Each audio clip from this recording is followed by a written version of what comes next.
أعوذ بالله من الشيطان الرجيم. بسم الله الرحمن الرحيم.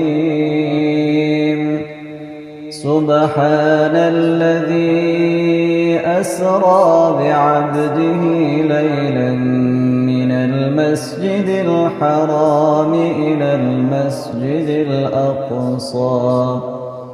المسجد الأقصى الذي باركنا حوله لنريه من آياتنا إنه هو السميع البصير.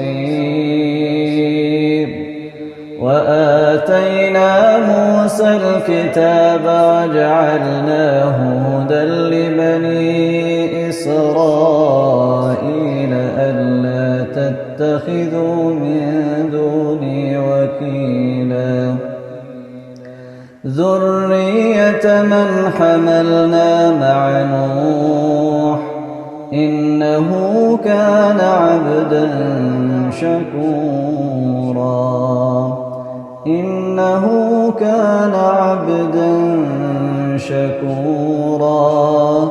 وقضينا إلى بني إسرائيل في الكتاب لتفسدن في الأرض مرتين ولتعلن علوا كبيرا. فإذا جاء وعد أولاهما بعثنا عليكم عبادا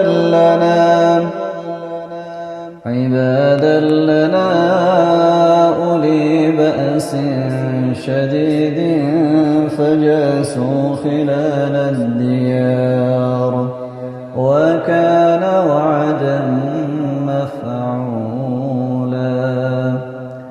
ثم رددنا لكم الكرة عليهم وأمددناكم بأموال وبنين وجعلناكم أكثر نفيرا. إن أحسنتم لأنفسكم وإن أسأتم فلها. فإذا جاء وعد الآخرة ليسوءوا وجوهكم وليدخلوا المسجد كما دخلوه أول مرة وليتبروا ما علوا تتبيرا.